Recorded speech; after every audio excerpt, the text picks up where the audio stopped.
Assalamualaikum warahmatullahi wabarakatuh. Hai Sobat JDIH dimanapun Anda berada, saya senang sekali pagi hari ini bisa menemani teman-teman JDIH dalam podcast ngobrol bareng Divisi Hukum KPU Kota Gorontalo. Nah, Sobat JDIH, di sini telah hadir bersama saya, divisi saya yang mungkin sering teman-teman lihat juga di podcast Ngerumpi KPU Kota Gorontalo. Beliau adalah salah satu juga anggota komisioner KPU Kota Gorontalo. Assalamualaikum Pak. Waalaikumsalam warahmatullahi wabarakatuh. Pagi hari ini kita akan berbincang-bincang santai bersama divisi kita, Bapak John Hendrik Purba. Langsung saja ya Pak. Kemarin kan di tahun kemarin kita sudah membahas beberapa PKPU ya Pak. Ya. Jadi dan ini juga mungkin tema kita hari ini juga masih sama, regulasi dari PKPU 6 tentang pemutakhiran data pemilih berkelanjutan dalam perspektif divisi hukum KPU Kota Gorontalo. Pak, di sini saya tidak banyak bertanya soal isi dari PKPU itu sendiri. Mungkin hanya ada beberapa yang mungkin bisa Bapak jelaskan biar Sobat JDIH tahu mengenai isi dari atau prinsip yang ada di PKPU 6 ini, khususnya di pemutakhiran data pemilih berkelanjutan. Di sini Pak, di PKPU 6 ini ada beberapa prinsip ya. Ada 9 prinsip ya. Mungkin tidak mungkin juga saya bertanya di 9 prinsip ya Pak. Mungkin hanya ada 4 prinsip saja yang mungkin bisa dipenuhi di dalam pemutakhiran data pemilih berkelanjutan ini. Mungkin Bapak bisa menjelaskan biar sahabat JDIH juga tahu 4 prinsip yang ada di pemutakhiran data pemilih berkelanjutan. Terima kasih Ibu Rutni, Kasubag Hukum KPU Kota Gorontalo. Jadi kita mencoba membahas PKPU 6 2021 ini dalam perspektif hukum ya, atau dalam perspektif divisi hukum KPU Kota Gorontalo. Jadi kita tidak bicara hal-hal yang teknis. Jadi kita itu bicara normanya gitu ya, mungkin asasnya, mungkin hal-hal lainnya yang terkait dengan hukum itu sendiri gitu. Di dalam PKPU 6 ini tahun 2001 ini kan mengatur tentang pemutakhiran data pemilih berkelanjutan. Ternyata di dalam pasal 2 ini ada prinsip-prinsip yang harus menjadi acuan itu, menjadi pedoman gitu, menjadi rambu-rambu bagi KPU atau KPU Kota Gorontalo ketika melaksanakan pemutakhiran data pemilih berkelanjutan. Jadi ketika kita melakukan pemutakhiran itu, kita bersandarkan kepada prinsip-prinsip ini. Ya, kita merujuk kepada prinsip-prinsip ini. Jadi di dalam pasal 2 ini, pasal 2 ayat 1, itu ada sekitar 9 prinsip yang harus diperhatikan, yang harus selalu disimak dengan baik-baik ketika KPU Kota Gorontalo melakukan proses pemutakhiran. Yang pertama misalnya, bahwa pemutakhiran berkelanjutan itu harus dilaksanakan secara komprehensif. Apa ini maksudnya komprehensif? Jadi komprehensif itu, jika kita lihat di dalam pasal selanjutnya, ya di dalam ayat 2 ya, di pasal 2 ayat 2, bahwa komprehensif itu dimaksudkan adalah bahwa penyelenggaraan pemutakhiran data pemilih berkelanjutan itu disusun secara lengkap yang meliputi semua warga negara Indonesia yang telah memenuhi syarat.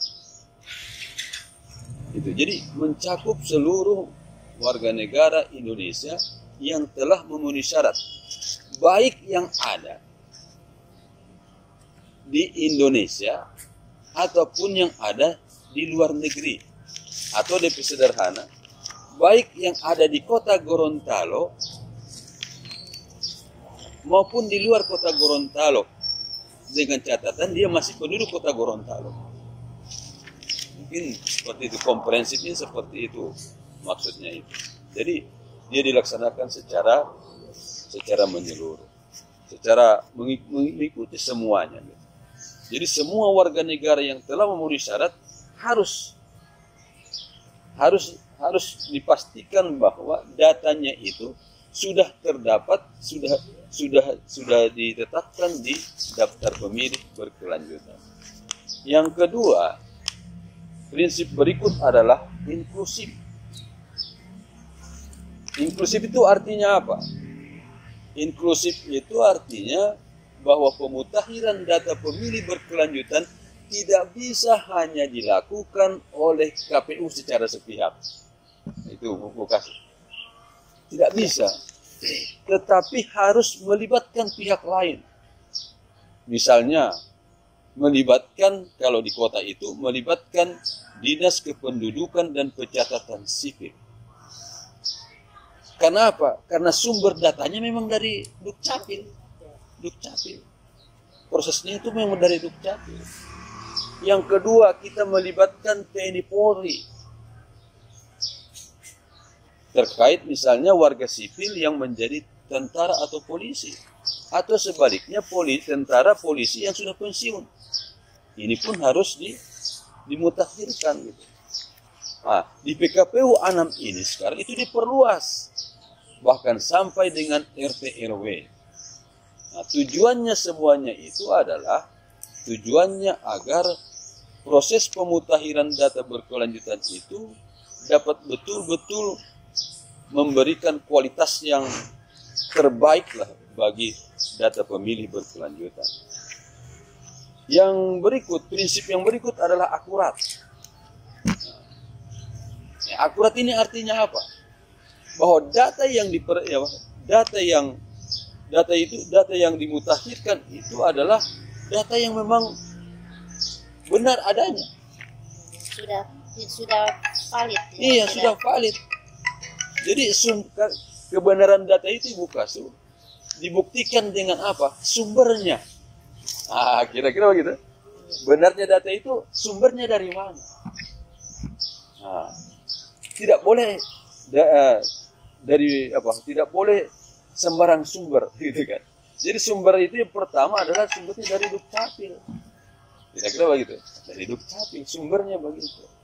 Jadi di luar daripada Dukcapil, itu tetap nantinya kalaupun kita ada misalnya ada yang ditemukan di lapangan ataupun ada laporan di lapangan, tetap kita harus konsolidasi, tetap kita harus koordinasikan ke Dukcapil. Jadi data-data yang kita peroleh selain data dari Dukcapil itu, kita harus konsultasikan, koordinasikan ke Dukcapil. Jadi berdasarkan itulah nanti ditetapkan itu data pemilih kita gitu. Ya. Yang berikut poin keempat adalah prinsip pemutakhiran data itu, data pemilih berkelanjutan itu, prinsip yang sifatnya mutakhir. Mutakhir itu apa? Yang terbaru dong gitu kan, ya yang terkini, yang terbaru, yang terkini. Jadi proses pemutakhiran berkelanjutan itu merupakan proses yang dilaksanakan secara kontinuitas gitu ya, terus menerus. Ya. Setiap hari kita melakukan proses pemutakhiran data pemilih secara berkelanjutan. Dengan tujuan apa? Bahwa yang kita tetapkan itu adalah data yang terakhir. Data yang terkini. Jadi selalu diupdate, selalu diperbaharui. Karena memang prinsipnya begitu. Prinsipnya pemutakhiran itu seperti itu. Yang berikut bahwa prinsip yang berikut adalah terbuka. Apa arti terbuka? Bahwa yang telah memenuhi syarat ya, yang telah memenuhi syarat itu, prosesnya pun terbuka, hasilnya pun terbuka. Kira-kira begitu. Prosesnya terbuka. Nah, prosesnya terbuka, kita melakukan proses pemutahiran. Hasilnya pun terbuka. Maksudnya terbuka apa? Kita sampaikan kepada seluruh masyarakat di mana saja berada. Melalui apa? Melalui media cetak, media televisi, media online. Kita sebarluaskan kepada masyarakat agar masyarakat mengetahui proses pemutahiran data pemilih yang ada di Kota Gorontalo dan hasil daripada pemutahiran itu. Nah, dengan mereka mengetahui itu, maka mungkin timbul apa yang disebut dengan kepedulian. Kepedulian apa? Kepedulian untuk memastikan saya ibu kasur DP data sebetul-betul ada di DPT. Bagi orang KPU, DP data tidak ada di KP. Tidak saja. Makanya apalagi sekarang kan provinsi sudah ada aplikasi ya? Iya, ada. Aplikasi untuk pengecekan data pemilih secara berkelanjutan. Bahkan di kota pun kita ada namanya program cek DPB. Cek DPB setiap hari Selasa kita melakukan cek DPB. Nah, saya mau jelaskan saja sih buka saya karena ini kan tidak lama gitu. Iya. Nanti supaya berikut kita bisa pindah kepada topik-topik lain. Jadi yang berikut adalah prinsip responsif itu. Responsif ini artinya ketika ada tanggapan dari masyarakat, ketika ada saran daripada masyarakat, maka kita secara terbuka untuk memperbaikinya. Ya, seperti orang yang belum ber-KTP ya Pak, iya. Belum ber-KTP atau yang sudah menikah tapi pas saat menikah dia berada di daerah lain, kembali lagi ke kota asalnya. Yang berikut partisipatif gitu. Artinya partisipatif ini bahwa warga negara Indonesia itu siapapun itu harus berpartisipasi. Karena kita tidak bisa melakukan proses pemutahiran itu secara baik kalau itu tadi itu hanya kembali kepada KPU. Jadi masyarakat juga harus ada inisiatif. Masyarakat juga harus berpartisipasi, bukan juga masyarakat itu, maksudnya mungkin partai politik, karena data pemilih itu kan nanti dipergunakan oleh banyak orang, banyak pihak, dipergunakan oleh partai politik, tentu partai politik ya, apalagi ini dalam kaitan yang 2024, DPT itu tentu bisa menjadi acuan bagaimana menetapkan strategi pemenangan bagi partai politik untuk di 2024, gitu kan, makanya. Yang paling tentu membutuhkan sekali tentang DPT itu adalah partai politik karena mereka menjadi dasar mereka gitu kan. Jadi disinilah saya kira bahwa semua lapisan masyarakat harus berpartisipasi. Contoh misalnya untuk pengurusan akta kematian kan, itu kan sedikit sekali orang yang keluarganya meninggal kemudian keluarganya mengurus akta kematian itu. Akibatnya apa? Yang 5 tahun yang lalu Ibu Kasur masih ada di DPT, masih ada di data penduduk. Kenapa? Karena memang syarat untuk menghapus itu dari daftar pemilih, daftar penduduk itu harus memang ada akta kematian kan begitu. Sama dengan perceraian kan, harus ada akta cerai gitu tuh. Jadi kalau tidak ada akta cerai, dibilang so cerai itu diragukan itu kira-kira begitu.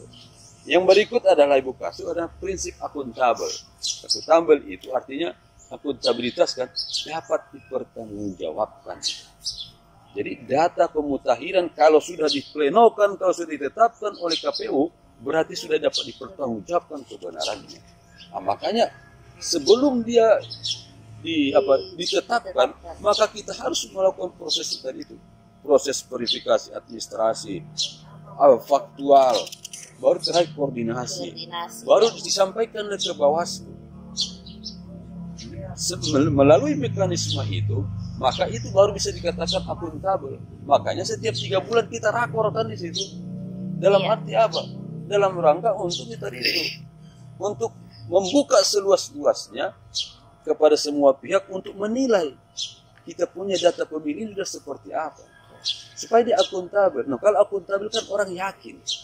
Percaya tuh, orang percaya kepada daftar pemilih, maka percaya kepada KPU, maka yang ditetapkan oleh KPU itu yang akan diyakini oleh masyarakat. Gitu kan. Nah, yang terakhir Ibu Kasu, di sini ada terkait dengan perlindungan data pribadi. Makanya data yang ada di KPU itu tidak sembarangan kita berikan kepada orang lain. Karena apa? Di situ ada data-data pribadi yang juga kita harus lindungi. Makanya kalau ada pihak-pihak lain kadang kita tidak berikan data itu misalnya secara by name, by address, karena itu. Karena apa? Karena data pemilih itu, data penduduk itu sebenarnya ada sifat pribadi di situ, privasi di situ, yang harus melindungi sekali. Tidak secara serta merta orang yang datang kemari minta DPT kita kasih by name by the address, tidak bisa. Karena ada data yang harus kita lindungi. Karena sekarang banyak penyalahgunaan data-data pribadi oleh orang-orang yang tidak bertanggung jawab. Nah, kita tidak mau KPU menjadi bagian daripada yang lalai dengan persoalan tersebut, Bu Kasu. Kira-kira ini Bu Kasu yang menjadi prinsip-prinsip yang ketika KPU Kota Gorontalo melakukan proses pemutakhiran di lapangan, dia harus perhatikan ini. Jadi sekarang divisi hukum menyampaikan harus perhatikan 9 prinsip itu. Nah, tentu di sini Bu Kasu masih banyak yang perlu kita sampaikan kepada sobat JDH KPU Kota Gorontalo di mana saja berada.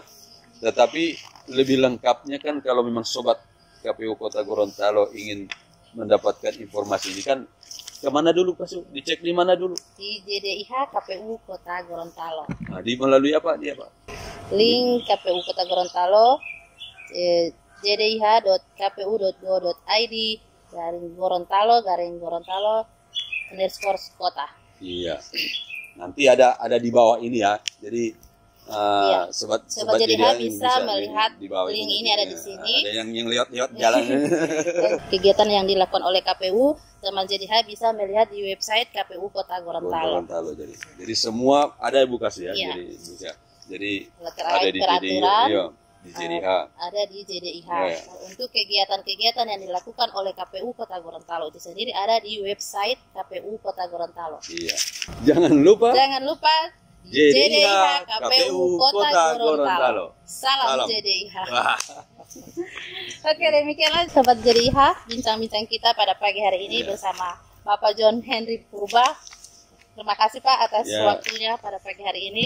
Dan untuk itu saya pamit undur diri dalam kegiatan pagi hari ini. Wabillahi taufiq wal hidayah. Assalamualaikum warahmatullahi wabarakatuh. Waalaikumsalam warahmatullahi wabarakatuh.